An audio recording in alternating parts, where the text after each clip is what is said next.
वंदो सतगुरु चरण को, करूं सप्रेम प्रणाम। अशुभ हरण मंगल करण, धन श्री देव चंद्र जी नाम। श्री प्राणनाथ निज मूलपति, श्री मेहराज नाम शुभ नाम। तेज कोरे श्यामाय बल, पल पल करूं प्रणाम। तेज कोरे श्यामाय बल, पल पल करूं प्रणाम। पिया जी को पल पल करूं प्रणाम, धन जी को पल पल करूं प्रणाम। सतगुरु महाराज जी को पल पल करूं प्रणाम जी, प्रणाम जी।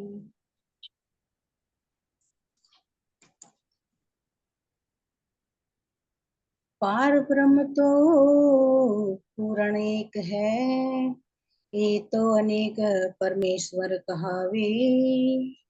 अनेक पंथ शब्द शब्द जुदे जुदे, और सब कोई शास्त्र बुलावे। और सब कोई शास्त्र बुलावे। पूर्ण ब्रह्म सच्चिदानंद तो एक ही है, किंतु इन लोगों ने अनेक अनेक अनेक परमात्मा की कल्पना कर ली है। और भी है इसका टीका। और सबके अपने अपने पंथ और ग्रंथ हैं, तथा सभी अपने ही ग्रंथ को धर्म शास्त्र मानते हैं। अच्छा जी, तो एक चौपाई हो रहा है ये। ख्वाहिश से बना वही, अपने हाथ समार। जुदा जुदा कर पूजही, जिनको नाही पार। जिनको नाही पार। खेल दिखाऊं इन भात का, जित झूठे में आराम। झूठे झूठा पूजही, हक का ना जाने नाम। हक का ना जाने नाम। आग पानी पूजोगे, या सूरत बनाए पत्थर। कहोगे हमारा हक है, सबकी यह नजर। सबकी यह नजर। यहाँ राजी महाराज कह रहे कि जहाँ के लोग अपने हाथों प्रतिमा संवार संवार कर बनाते हैं और फिर उनकी पूजा करते हैं, हे रूहो, मैं तुम्हें इस प्रकार का खेल दिखाऊंगा। जहाँ के लोग झूठी बातों में ही प्रसन्न रहते हैं, वे सभी झूठे जीव झूठे परमात्मा की पूजा करते हैं। वहां तो सच्चे परमात्मा का नाम भी कोई नहीं जानता है। वहां जाकर तुम सब आग पानी को ही पूजोगी, और पत्थरों को स्वरूप में परिवर्तित कर कहोगी कि यही हमारा परमात्मा है। सभी की दृष्टि इसी तरह हो जाएगी। तो अब तक हम यही तो करते आ रहे थे। अब तक भी बहुत मतलब सुंदर साथ में भी हैं ऐसे जो मतलब नाम तो ले लिया लेकिन फिर भी इन्हीं की तरफ को भाग रहे। तो अब तक हम भी यही समझ रहे थे कि यही हमारे इष्ट है, यही सब कुछ है, बस यंत तक ही हमारी दृष्टि सीमित थी। तो हमें जैसा राजी महाराज ने हमारा हाथ पकड़ा, हमें थोड़ा सतबुद्धि दी, तो हमें पता चला कि हाँ इनसे तो जड़ तो कोई हो रही है। अब जड़ तो ये हो गई है, अनेक जो परमात्मा हो गए ये तो इनकी टहनी हो गई, लेकिन इन पत्तों पर ही सबकी दृष्टि जावा है, जड़ को तो कोई पकड़ता ही नहीं। तो ऐसे ही हम भी ऐसे ही हो रहे थे, तो राजी महाराज ने अब हमारा मार्गदर्शन करा। तो अब हम भी अब तक जैसे सांझी बनावे थे, जब वो संवार संवार के बनाते सांझी को। श्री कृष्ण जी बनाए, गणेश जी बनाए, राधा भी बनाई, कोई नाचने वाली, इस तरह बनाया करते थे। फिर उन्हें पूजा थे, फिर क्या करते उन्हें पानी में बहाया मते। जिस तरह अब भी हो गया, मतलब जैसा गणेश को लेकर आवा अपने घर, पहला उन्हें पूजेंगे, खुआवेंगे पियावेंगे, फिर अल्लाह भाई जाओ उसमें अब जा नदी में स्नान कर ले। तो इस तरह राजी महाराज ने हमें हमारे हमें ये सब आईना हमें दिखा दिया कि देखो सच्चाई क्या है, क्या स्वरूप है तुम्हारा, कहाँ तुम भटक रही। तो इस तरह राजी महाराज ने हमें, देखो जी मुझे तो इतना ही आया, आगे आप बताओ। नहीं नहीं, आप सही तो बता रहे हो बात। अच्छा लग रहा मुझे तो।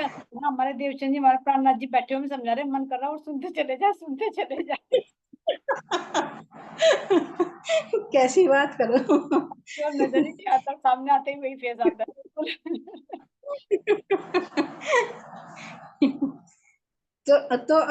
राजी महाराज कह रहे कि देखो तुम इन्हें सब कुछ समझ रही थी, तो अब देख लो सच क्या है।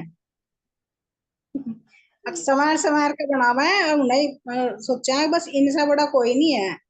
जिस तरह कुरान पुराण हो गए, भागवत मतलब ये हो गए, बाइबल हो गए, ये गुरु ग्रंथ साहिब हो गए, ये सब कोई मतलब इतने में है ग्रंथ, ये सब अपने अपने को भी बड़ा समझते हैं कि इनसे बड़ा कोई नहीं है। जैसे हमारी अब श्वासम वेद हो गया, तो इससे इस ये नहीं सोच रहे थे कि इससे बड़ा भी कोई है। बिल्कुल। प्रणाम जी, बस मुझे तो इतना ही आया। इतने में ही आपने सब कुछ कवर कर लिया, रियलिटी दिखा दी है ना। जो चौपाई में कह रहे हैं ना कि पार ब्रह्म तो एक है, पर अनेक परमेश्वर कहा है ना। परमात्मा हाँ, है कि उसकी जड़ हम तक नहीं पहुंच पाते। लेकिन यहाँ जो हाँ, कहते हैं झूठे झूठों को पूजा है। भाई झूठा ब्रह्मा तो क्या, झूठे देव, सबको लय हो जाना। जब ब्रह्मा भी झूठा है तो सब कुछ झूठा है ना। तो यहाँ पर जहाँ तक झूठ हो गया उसने वहीं उसको परमात्मा।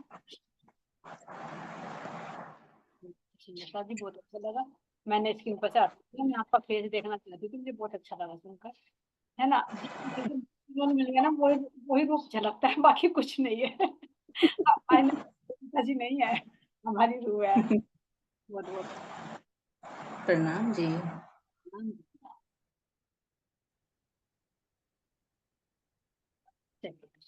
बोले श्री रामनाथ प्यारे की जय, सतगुरु श्री रामचंद्र जी महाराज की जय, सुंदर सा जी। तो कह रहे महाराज जी कि यह हमारा निज स्वभाव था कि हम किसी के सामने अपनी दुख की बात नहीं कहते।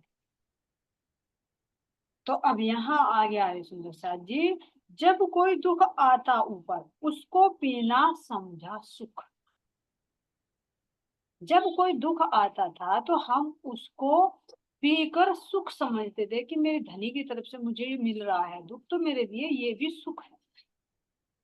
तो यहाँ चौपाई दे रहे महाराज जी, दुख देवे दीवानगी, सियानप देवे उड़ाए, ताथे दुख कोई ना ले वही, सब सुख श्यापन चाहे, सब सुख श्यापन चाहे। तो महाराज जी यहाँ पर सुंदर साथ जी दिखा रही है कि जो चौपाई इसमें आ रही है उसको एक बार चौपाइयों से ले लेते हैं, वाणी की चौपाई है ना, और क्लियर हो जाएगा। देखिए, जो हम दुख से भागते हैं ना, दुख की कीमत को नहीं समझते। महाराज जी खुद बता रहे चौपाई के अंदर, है ना राज्य महाराज जी, जो साहेब संकुल हो वही, तो दुख आवे तीन। अब ये देखना, जो हम ये रोना रहते हैं ना, अरे मेरे घर में तो ये दुख हुआ, अरे मुझे तो ये कह दिया, मेरी तो जेठानी रूठ गई, मेरी देवरानी रूठ गई, मेरा पति रूठ गया, किसी भी तरह का दुख है, फिर ये जब दुख मिलता है तो धनी की तरफ को जो बढ़ाता है वो विरह रूपी दुख। तो ये कह रहे हैं कि जो साहिब संकुल हो वही, जिस पर धनी रीझते हैं उनको ही माया में दुख मिलता है। अब इसको देखे सुंदर सा, जिस पर धनी रीते हैं, जो साहिब संकुल हो यानी धनी परमात्मा राज्य महाराज जी जिस पर प्रसन्न होते हैं उसको दुख आता है। जैसे इंद्रावती जी को हुआ, सुंदरबाई को हुआ, हमारी रतनबाई जी को हुआ, है ना। आत्माओं को नहीं, लेकिन उस जीव को, उस तन को। लेकिन आत्मा जुड़ी हुई है तो इसलिए संबोधित करके किया जा रहा है। उसको ही माया में दुख मिलता है। इस संसार में अपनी इच्छा से किसी ने भी दुख नहीं। बताओ, कोई दुख को चाहता है या दुख लेने से मिलता है? कि मैं चाहूं कि मुझे दुख मिल जाए तो नहीं मिलेगा। तो ये धनी की तरफ से जो आता है, तब जब धनी रीझते हैं तो ये देखे कि अगर हमें दुख मिल रहा है किसी तरह का, तो यानी धनी हमारे पर प्रसन्न हो रहे, कुछ विशेष करना चाह रहे हैं, कुछ अलग हटाना चाह रहे हैं। तो यहाँ देखिए क्या कह रही हैं, दुख देवे दीवानगी। बी तक में ये सुंदर साथ ये चौपाई जो मैं दे रही हूँ। दुख देवे दीवानगी, श्यानप देवे उड़ाई, ताथे दुख कोई ना ले वही, सब सुख श्यानप चाहे। अब दुख से विरह में परमात्मा को पाने की दीवानगी आ, इसको प्रैक्टिकल में देखिए। मान लीजिए घर में कोई बात होगी, किसी ने कुछ कह दिया, तो यहाँ से विरह होगा, और परमात्मा की तरफ इतनी दीवानगी होगी, इतनी दीवानगी होगी, तो वो यहाँ की सारी बुद्धि की चतुराई को खत्म कर दे।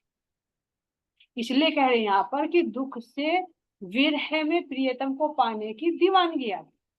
दुख देवे दीवानगी और श्यानप देवे उड़ाई, जो यहाँ बुद्धि की चतुराई होती है उसको वो समाप्त कर दे। इसलिए कोई भी दुख लेना नहीं चाहता। अब यहाँ पर कोई चाहता है क्या? बुद्धि की चतुराई तो सब चाहता है, लेकिन दुख कौन चाहता है? अगर दुख आ भी गया तो उसे बुद्धि की चतुराई से उसको काटना चाहिए। लेकिन अगर धनी का हुक्म है तो वो दुख तुम कितने भी काटते से काटो वो टलेगा नहीं। लेकिन उसमें इतना है कि अहित भी हो रही है। धनी जो दुख देते हैं वो बुरा करने के लिए नहीं, वो अच्छाई के लिए दुख। इसलिए कह रहे हैं यहाँ पर, इसलिए कोई भी दुख लेना नहीं चाहता। क्यों नहीं चाहते? क्योंकि सभी लोग माया का सुख और चतुराई में लीन रहना चाहते हैं। यहाँ कौन नहीं चाहता कि भाई मैं अच्छी तरह से अपना अच्छा खाऊं, अच्छा पहनूं, अच्छा घूमूं फिरूं, अच्छी तरह से सहन करूं। सब यही शरीर का सुख चाहते हैं। कौन दिन रात जाकर धनी के लिए रोना चाहे? कोई नहीं। कह देंगे अरे इतने दुख से मिलते हैं तो भक्ति किसके लिए करते हैं? हमें सुख मिले। भक्ति भी होती है तो सांसारिक इच्छाओं के लिए तो होती है सुंदर सा, है ना? तो इसको देखिए महाराज जी यहाँ पर कह रहे हैं, विरह की राह पर चलना सबके लिए संभव नहीं। जो कह रहे, कल भी ध्यान देना, यहाँ का दुख नहीं, यहाँ का दुख तो पहला स्टेप। जब यहाँ का दुख मिलता है, संसार से वैराग्य होता है, फिर वो धनी की तरफ विरह होता है। धनी की तरफ का दुख जो विरह रूपी दुख होता है, तो उस विरह की राह पर चलना सबके लिए संभव नहीं है, और सबकी उसमें रुचि भी नहीं होती। क्यों नहीं होती? क्योंकि सभी लोग आराम तलबी का जीवन व्यतीत करते हुए बुद्धि विलास में ही मग्न रहना चाहते हैं। यहाँ विशेषता बता है। क्यों? क्योंकि इस पूरा जो जीव है, ये जीव तन से बंधा होता है, तन इंद्रियों से बंधी होती है। इंद्रियां नहीं चाहती कि तेरा ये जो विषय है इनका सुख तेरे से छीन। भक्ति भी इसके लिए करते हैं कि हमारा ये सुख बना रहे। तो अब यहाँ पर सुंदर साथ जी अगले इसमें कह रहे हैं, चाहन वाले दुख के दुनिया में ढूंढ देख, ब्रह्मांड यार है सुख का, दुख दोस्त हुआ कोई एक, दुख दोस्त हुआ कोई एक। हदियां कह रही, चाहन वाले दुख के दुनिया में ढूंढ दे। इस संसार में ढूंढने पर भी दुख को चाहने वाले नहीं मिले। अब देख लो मिलेंगे। अगर कोई सत्संग भी लेना चाहेगा, सतगुरु के शरण में आना चाहेगा, और तो और अगर मंदिर में भी जाएगा तो ये चाहेगा कि मुझे सुख मिले। लेकिन किस सुखों की मांग करता है? वो यहाँ के सुखों की मांग करता है, भौतिक सुखों की। परमात्मा वाले सुखों की मांग नहीं करता, भौतिक सुखों की मांग करता है। तो महाराज जी कह रहे पूरे संसार में ढूंढ फिरो, दुख को मांगने वाला, चाहने वाला कोई। किसी को कह दे भाई तुम हमारा सत्संग ले लो, दुख मिलेगा, लेगा कोई नहीं। और तुम्हें कहते हो हमारा सत्संग ले लो, तुम्हारे घर में खूब प्रॉपर्टी हो जाएगी, बेटा हो जाएगा, खूब हो जाएगी, नौकरी लग जाएगी, बहू आ जाएगी, तो तुरंत लेने कुछ भी करवा लेते।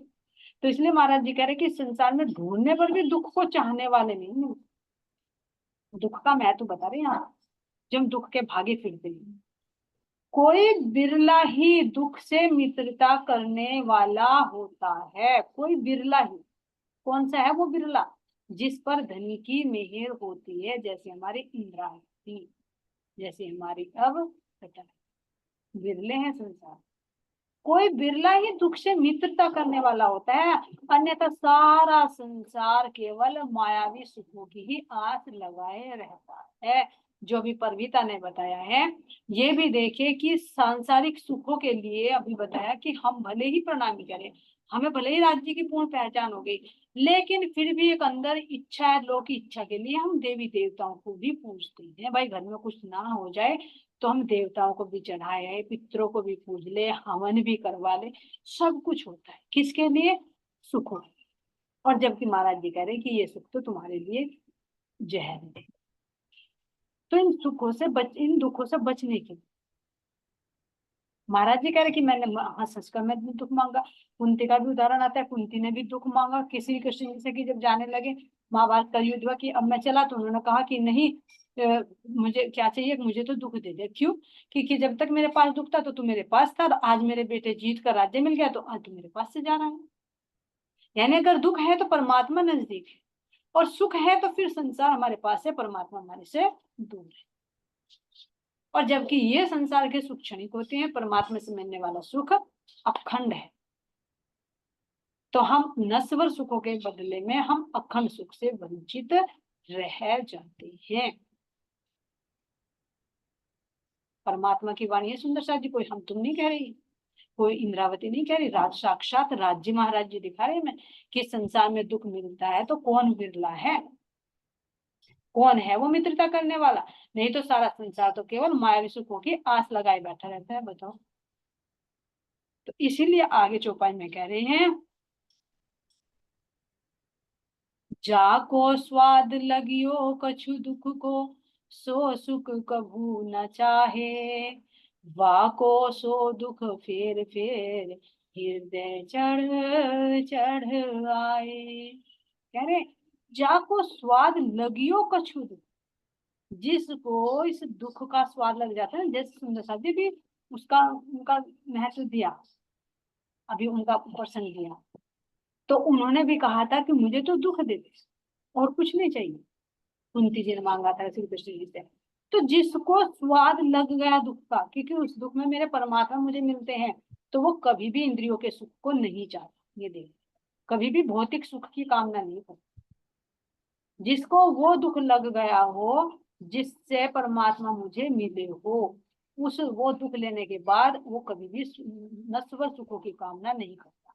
क्यों नहीं करता?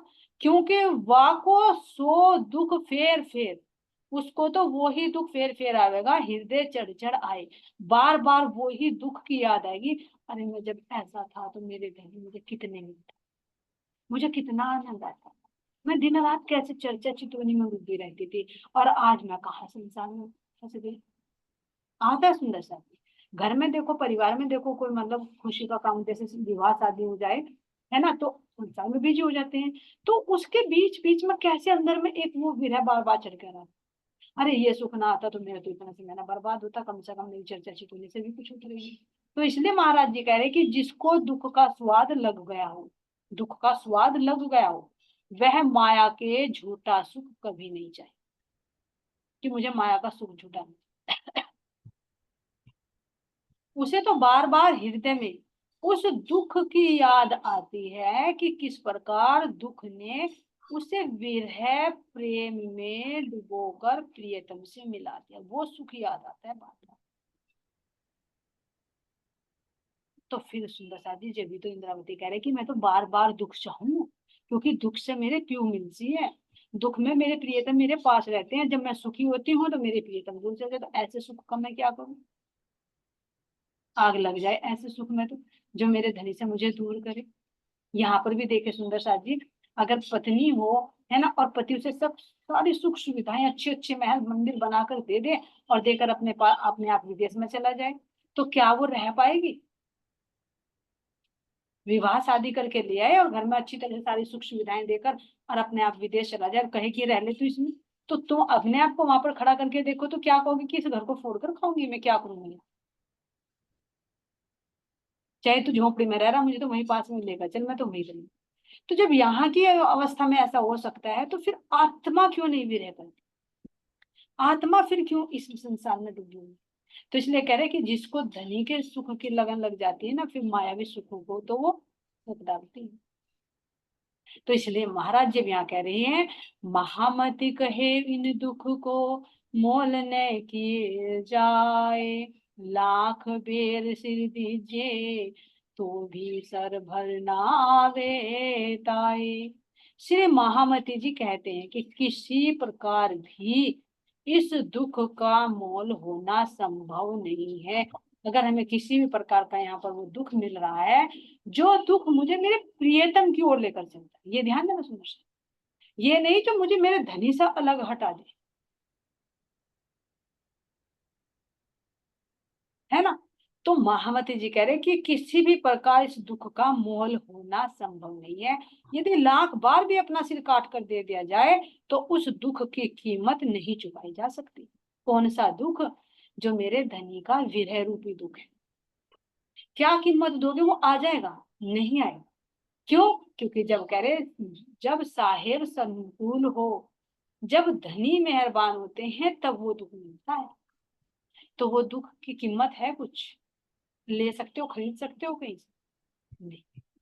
यहाँ के दुख तो कर्मों से आ जाएंगे, जैसे तुम उल्टे सीधे कर्म करोगे उसका दुख तो हो जाएगा, लेकिन यहाँ के कर्मों के बदले में जो दुख मिलेगा ना, वो दुख परमात्मा की तरफ को नहीं बढ़ाएगा। वो तुम्हें इतना डुबो देगा, इतना डुबो देगा, इतना डुबो देगा, तुम अपने शरीर की भी सेंस में नहीं रहोगे, परमात्मा को तो क्या याद करोगे। दिन रात तुम हॉस्पिटल में पड़े रहोगे, सुन भी नहीं पाओगे, बुद्धि भी हैंग हो जाएगी।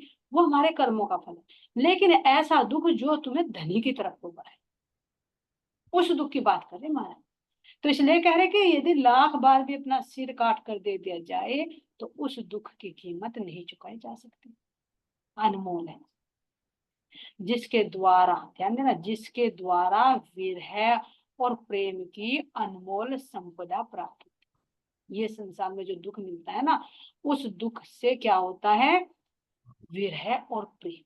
क्योंकि फिर धनी के संसार से वैराग्य होगा, तो ये जीव है रात में वो सोचेगी कि मेरा अपना कौन है, फिर कहाँ को चलूं, तो वो धनी की तरफ को चलेगी। धनी नहीं मिलेंगे तो फिर मिलने के प्रति विरह होगा कि मैं मिला हूं, वो विरह होगा। तो उस विरह से फिर प्रेम उपजे हृदय, तो उस दुख के कारण ही तो होगा।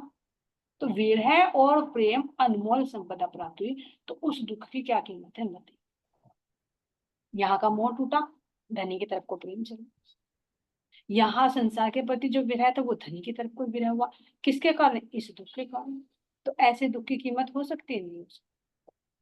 तो ऐसी अनमोल संपदा प्राप्त होती है तथा धनी के चरण कमल प्राप्त होते हैं। ये दुख का महत्व महाराज जी में बता रहे हैं। तो इसलिए सुंदर साथ जी, जो आत्मा के अंदर धनी पहले डालते हैं तो वो दुख को सुख समझ कर।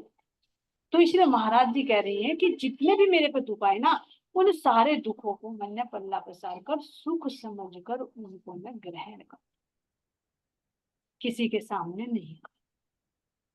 इस तरह से ये फूल मेरे पर बरसते। तो कह रहे हैं, जैसे हो मखौल कोई दुनिया ऐसी लगी हमें, एक घटना है जिससे जाना बतलाता हूँ आज तुम्हें। महाराज जी खुद अपने मुख से कह रहे हैं कि हे मेरी आत्मा, आज मैं तुम्हें एक बात बताता हूँ, एक घटना बताता हूँ, जिससे मुझे लगा कि दुनिया तो एक मखौल है, एक मजाक है। और वास्तव में मोल मिला में बैठे देखो तो धनी मजाक ही तो कर रहे, हमें खेल दिखा, सचमुच में थोड़े दिया। ये तन बना दिया, पांच तत्वों का पिंड बना दिया, इसके अंदर नारायण की चेतना डाल दी, इसके ऊपर सूरता को बैठा दिया, तो यहाँ ही मखौली तो हो रहा है ना। तो अभी एक तो घटना हुई और एक इससे पीछे घटना घटी सुंदर सा। तो दो घटनाएं घटित हुई। कौन कौन सी दो घटनाएं घटित हुई जो महाराज जी के पीछे हमने सुनी? कौन सी घटना गई? प्रेम से कीजिए भी। दो घटनाएं घटित हुई। ताऊ जी, जी ताऊ जी वाली। ताऊ जी वाली है ना, उनके ताऊ जी कुएं में डाले। कुएं में गिर गई। एक और घटना हुई।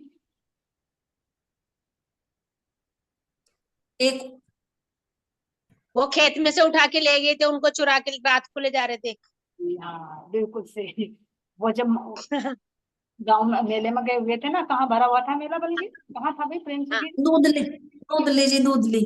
वो दिल्ली के मेले में है ना, जब गए हुए थे तो रास्ते में से आ रहे थे तो किसने हटा लिया था? बच्चा चोर। हाँ जी और किसने आकर बचाए थे? जी, वे समरू, तो नहीं जान। समरू जो थे उनके जो गांव के उनका जो थे। नौकर था। शंभू है ना, शंभू के रूप में समझ- आकर किसी के रूप में बचाया है ना। हमारी चित्रा बाई जी बहुत होशियार हो गई है ना। नहीं नहीं, नहीं नहीं है, अब हमारी सहेलियां आत्माएं बहुत चतुर सुजान है। बहुत अच्छा है ना। तो ये एक घटना तो हुई थी अपहरण की, जब मेले में गई हुई थी। अब ये दूसरी घटना हुई है, कहाँ पर हुई है कुएं की घटना? जी ये तो यही हुई होगी ना, पांडे जड़ोदय में ही। जड़ोदय पंडित। किसने बचाया यहाँ पर आकर? गांव के प्रतिष्ठित जिसके व्यक्ति ने। हाँ, क्या नाम? नाम तो नहीं आया, लेकिन फिर भी एक नाम आया। प्रधान जी बोल देंगे, प्रधान जी बोल देंगे आंटी में। हाँ, चौधरी, चौधरी शब्द है ना, चौधरी। चौधरी। हाँ जी, चौधरी चौधरी। है ना। अब महाराज जी कह रहे हैं कि मैं एक और बताता हूँ, क्योंकि जैसे दुख पर दुख, दुख पर दुख आ रहे हैं, कैसे बाढ़ पर बाढ़ आ रही है, ऐसे सुंदर साथ जी हमारे इंद्रावती पर भी आई है ना। हाँ, और तो कहीं या, जा रहे हैं। याद है कोई सी घटना ऐसी? जी उनके पास, उनके ऊपर तो कहीं आई जी, एक तो पत्नी का ही त्याग करना पड़ा था उन्हें तो। एक पत्नी का त्याग, एक ये बताएंगे मोहित जी। आंटी मेरे ध्यान नहीं है। चलिए। दूसरी बार जब वो खेताबाई के वहां पे गए थे अरब में, उनको गिरफ्तार, वो कोतवाल ने कैद कर लिया था वहां पे, हाँ हाँ हाँ। संपत्ति लेके आ रहे थे। है ना, हड़पने का आरोप लगा था ना। हाँ जी। और जी एक उन्होंने प्रणामनी ली थी महाराज जी ने उनकी, जब देखो हाँ उनके कहने से। हाँ, फिर हबसा में भी गए थे, अब दीवानगी कि उसमें घर की खिड़की नजर तक, बंद कर लेते हैं। है ना। जो उनका जो धन का सारा जी। जला दिया गया था जी, वो तो हाँ, अरब में सारा का हुआ सारा था। धन जला दिया था, वो जितना भी, हाँ वो अरब में क्या था जी वो। जब वे मेला हाँ, मेला अरब में। करे थे, चोरी लगा दी थी सिर, जब वे मेला करे थे। वहाँ इस अरब अपनी में ही पत्नी तो से मिलने गए थे, राजकोट से ले रखा सारा दिन, वहां नौकरी करते थे तो वहां से ले रखा सारा दिन, हाँ हाँ जी, जी, हाँ तो वो फिर सारा धन जबकि वे दिया था। उनके दिल में इच्छा थी ना कि मतलब मैं उनका श्रृंगार करूं, उनका जो बिहारी जी थे उनका उस रूप में मान्य थे ना उन्हें वे। हाँ, अगर हाँ जी, शुरू एक से वो आखिर तक देखो। हाँ जी प्रणाम जी, एक वो भी तो हारे थे जो वे थे, क्या नाम था उनका, वो साड़ी पहन के निकले थे, प्राणनाथ जी निकल के थे, वे गए थे अंदर, क्या नाम भूल गई मैं उनका। उनका नाम भी गांगजी भाई था, शायद श्याम गांगली गांधी बाई, भाई थे शायद जी। गांगली बाई। दूसरे वाले गांगजी थे शायद। कांजी भाई, कांजी भाई, कांजी भाई, कांजी भाई, कांजी कांजी भाई, उनका नाम तो गांगजी भाई ने था। अहमदाबाद, कांजी भाई, अहमदाबाद की बात है ना। हाँ जी, हाँ जी। तो ये क्यों क्यों कहा जा रहा है? क्योंकि देखो शुरू से लेकर आखिर तक देखो, जब हाँ, गंगा जी में नहीं गई, जब तक कितने संकट, पूरे जीवन को उठा कर देखा। ऐसे देवचंद जी महाराज जी, है ना, जितने भी परमहंस हुए, क्योंकि हम कह तो देते हैं कि उस स्तर तक पहुंचे, ऐसे ही थोड़ी बिना तपे पहुंचे। नहीं नहीं। इसी तरह से ये दुख का महत्व बताया गया कि दुख से क्या चीज मिलती है, उसका मोल कितना हो। यहाँ पर एक बात और है दीदी, मतलब हम सब जानते हैं कोई भी आदमी बिना सेक्रीफाइस करे ऊंचे पद पे नहीं पहुंच सकता, ये लौकिक संसार की बात है। और ये तो परमहंस बड़े, इतने बड़े पद भी इनको तो मिलना था, इसलिए इनको जीवन में कष्ट आने ही थे इनके तो बहुत। लेकिन यहाँ भी मतलब मोदी से लेके और वो गुजरमल मोदी से लेके और टाटा बिरला तक के भी जीवन में बहुत कष्ट है, उनकी पिछली कहानी कोई नहीं जानता। बिल्कुल बिल्कुल, क्योंकि उनके फिजिकल में लौकिक है और ये आध्यात्मिक में भी चल, जी जहां तक जिसकी सेक्रीफाइस है वो वहीं तक ही उस मंजिल तक पहुंचता जी। है ना। तो इसी तरह से भी दो घटनाएं घटी महाराज जी की। एक तो ये जो लिखित में है सुंदर साथ जी, वैसे छोटी छोटी तो बहुत हुई होंगी, पूरी लिखित में। तो एक तो दूधली के मेले की बात है, और फिर दूसरी अब घटना महाराज जी बता रहे कि कुएं के पास में ताऊ जी कैसे डालने के लिए ले गए, मारने के पर्पज से। अब तीसरी बता रहे कि मैं तीसरी घटना बता, तो महाराज जी क्या कह रहे हैं यहाँ पर, कई रोज के भूखे थे हम, गाय चुगाया करते थे, छोटा भाई साथ रहता था, गाय छोड़ उसके आगे, है ना।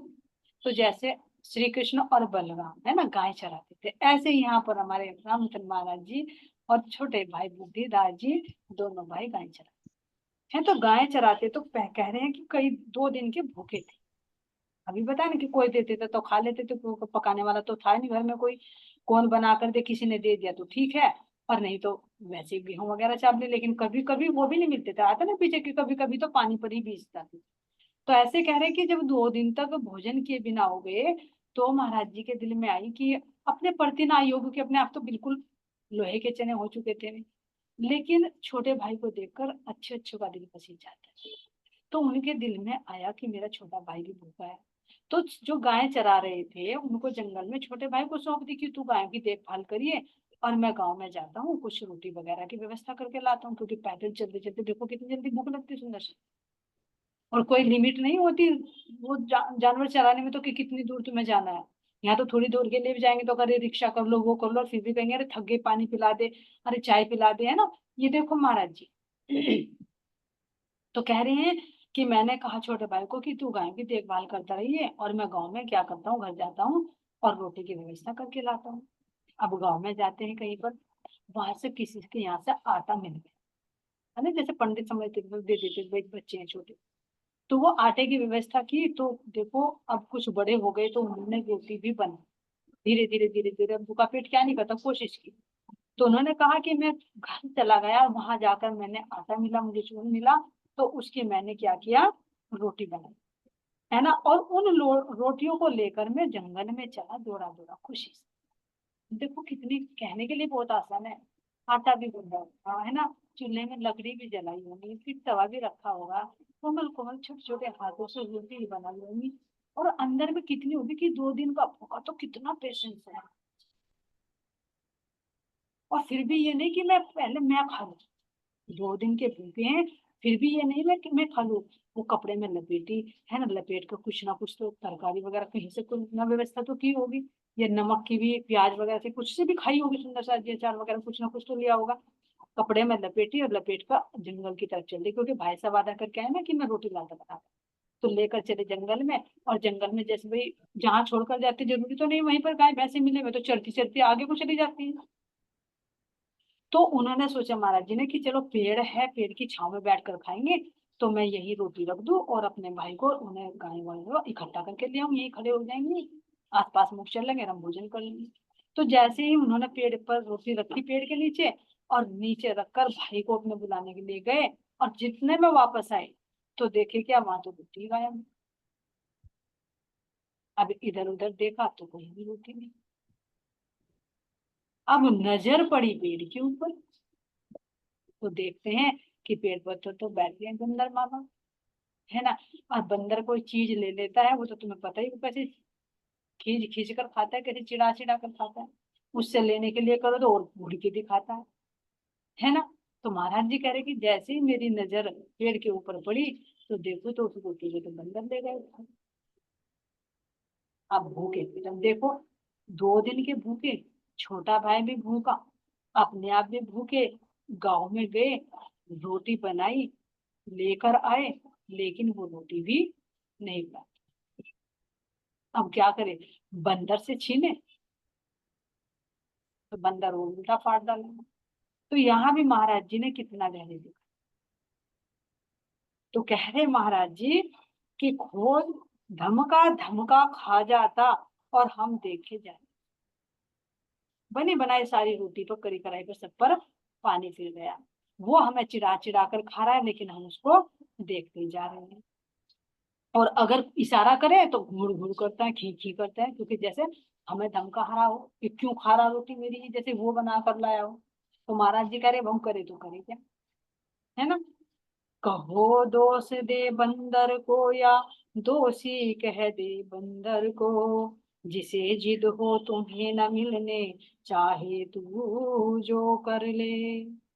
कह रहे महाराज जी अब यहाँ बताइए हम बंदर को दोष दे या बंदर को या अपनी किस्मत को दोष है, कि सारी मेहनत करने के बावजूद भी रोटी नसीब नहीं हो रही। तो कह रहे महाराज जी अब हम किसे दोष दें, मान लो किसी को मेरे से पैज हो रही हो कि जिद है कि तू कितना भी कर ले, कुछ भी कर ले, पर तुझे रोटी मिलने वाली नहीं। तो विचार करें, एक तो धनी का हुक्म है ही, ऊपर से इसके पीछे और दूसरा रीजन भी है, वहां पर भी नहीं कि वो दूसरा कारण क्यों। दुख तो मिल रहे थे नहीं तरफ से, लेकिन जब जीव को दुख मिलते हैं तो उसका कुछ बैकग्राउंड भी होता है। तो यहाँ महाराज जी कह रहे हैं कि इस तरह से मैंने कितने प्रयत्न करे लेकिन फिर भी रोटी मुझे नहीं मिली। पैज मारता हमसे कोई, खावेगा क्या ले खा ले, रह गए बंदर का मुंह तकते, रोता रह गया भूखा पेट। कह रहे हैं ना कि जैसे कोई मुझसे पैज मारता, पैज कहते हैं ना आम भाषा में, कि जैसे मेरे से पैज करता है, दुश्मनी करता है, मेरे से बहुत दुश्मनी कर रहा है ये समय, कि ले तू खा, रोटी खा सकता, खा ले तू, चाहे बंदर को खिलाने पर तुझे नहीं, भले ही तो 2 दिन का भूखा है ना, बंदर खा जाए पर तू नहीं खाएगा। तो इस तरह से हम कह रहे कि इस समय के वशीभूत होकर, है ना, इस दज्जाल के वशीभूत होकर हम बंदर का मुंह तकते रह गए, बंदर चटर चटर खा रहा है और हमारा भूखा पेट ही रह गया मेहनत करने के बावजूद। ऐसे ही तो पहले थे जब बनाकर नहीं लाए थे, और ऐसे ही तो कह रहे हैं यहाँ पर, कुछ मजाक भी करता था दुख, जैसे हम हो रुको उसके ठेठ। कि दुख जो ना मेरे साथ मजाक कर रहा था, ऐसे मजाक कर रहा था कि जैसे मैं कहना ठेठ कहते बिल्कुल पक्का, कि तू मेरा पक्का दुश्मन है, तुझे तो मुझे रोटी देनी देनी चाहिए, तू लाख कोशिश है, तेरी हथेली पर से छीन। तो महाराज जी कह रहे हैं कि ऐसे मेरे साथ में दुख मजाक, ऐसे ऐसे दिन प्रसाद जी से मैंने दिखाए हैं मेरे सतगुरु महाराज जी को। और ये महाराज जी फिर दुख को दुख नहीं कह रहे, धाम धनी की तरफ से उसको सुख समझ। धन्य ऐसे सतगुरु महाराज जी, है ना, ऐसे सतगुरु महाराज जी के चरणों में कोटि कोटि प्रेम। प्रसाद जी से आगे बता लें। बोलिए श्री प्राणनाथ प्यार जय श्री सतगुरु जी महाराज के चरणों में कोटि कोटि प्रेम।